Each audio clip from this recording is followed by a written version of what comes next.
KBC में करोड़पति पति। सूरज के जीवन का एक ही फंडा था कि मेहनत तो गधा भी करता है, घर बैठे जो कमाए समझदार वही होता है। इसीलिए उसने कभी नौकरी ही नहीं ढूंढी।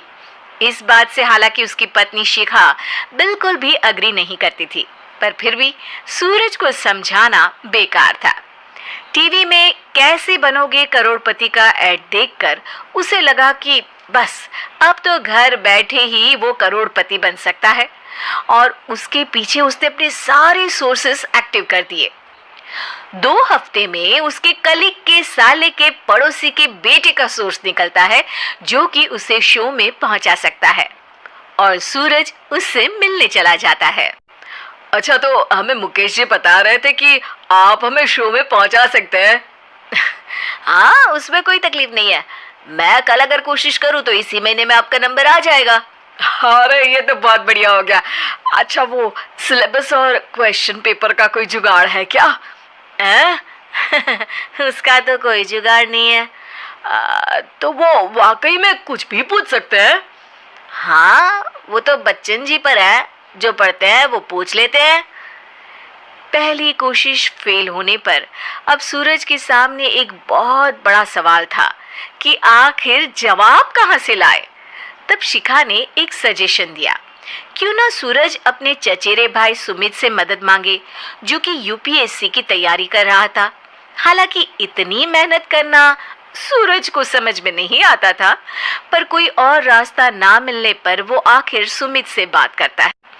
अरे सुमित, हमारा कैसे बनोगे करोड़पति के लिए सिलेक्शन होने वाला है। तुम हमें थोड़े चिट बनाने में मदद करोगे क्या? अरे भैया, चिट बनाए तो सालों हो गए, उसमें हमारा एक्सपर्टीज नहीं है, बल्कि आप बोलो तो हम आपकी पढ़ने में जरूर मदद कर सकते हैं। हट, कैसी अनाप शराब बातें कर रहा है तू।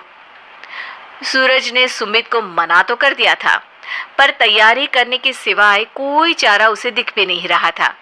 खासकर जब 12 के पेपर लीक करने के एक्सपर्ट शुक्ला जो भी हाथ जोड़ लेते हैं।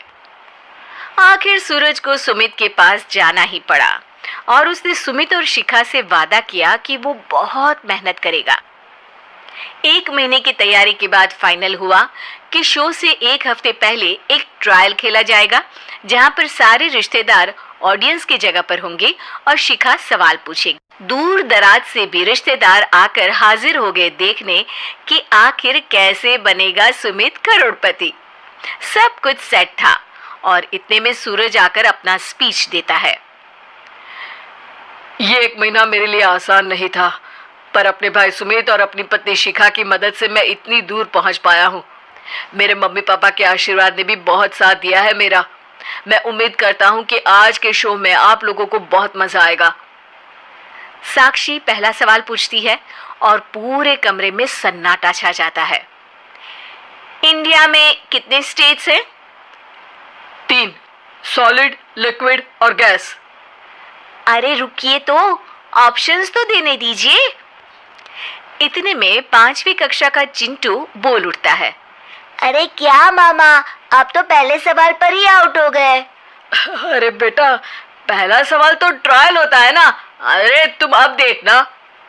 देखने जैसी बात तो थी ही। सूरज को इतना शांत किसी ने नहीं देखा था। कभी कभी तो लगता था मानो सूरज आंख खोलकर ही सो गया हो।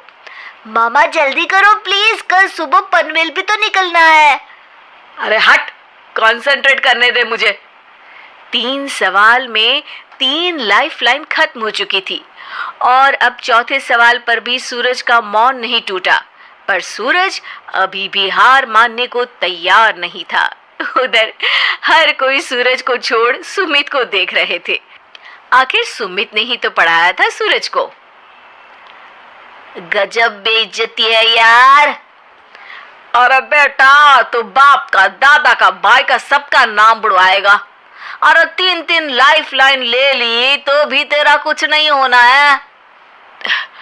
अरे कोई इतनी बात करता है क्या शो पर? अरे बेटा, शो पर तेरे जैसे भी तो नहीं आते ना। सूरज की ये जंग आखिर 1 घंटे बाद 5वें सवाल पर खत्म हो गई, जब उसने इंडिया के नेशनल बर्ड का नाम कहा, कौवा। अरे बेटा, मजा तो बहुत आया, बस थोड़ा टाइम पर खत्म होता तो आनंद भी आ जाता। ताने बारिश के बूंदों की तरह बरस रहे थे और सूरज को भी समझ आ रहा था कि ये करोड़पति बनना शायद उसके बस के बाहर की बात है। पर वो आखिर ये बात मान कैसे लेता? वो सख्त लौंडा जो ठहरा, उसने सोचा कि बेइज्जती तो हो ही चुकी है, पर अगर मैं हार नहीं मानूं तो शायद कुछ हो सकता है। शिखा, तुम देखना, असली शो में आग लगा दूंगा, आग, करोड़पति बनूंगा मैं। हाँ, सब्जियां खत्म हो गई है घर पे, ले आओ। पहले पति बन जाओ, फिर करोड़पति बनना।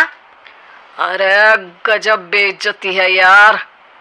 बेटा, अभी तो घर पर ही हुई है, 1 हफ्ते में तो तुम देश के सामने करवा कर आओगे। वैसे जब टीवी पर जाओ ना तो बस अपने मम्मी का ही नाम लेना, ठीक है? कोई पूछे तो बोलना कि पापा नहीं है मेरे। अरे पढ़ाई की, पेपर निकलवाए, इतने सारे लोगों को खाना खिलवाया, क्या फर्क पड़ा? इसीलिए मैं कहता हूँ कि मेहनत तो गधा भी करता है, घर बैठे जो कमाए वही सिकंदर। लेकिन मामा, गधे भी जानते हैं कि हमारा राष्ट्रीय पक्षी मोर है।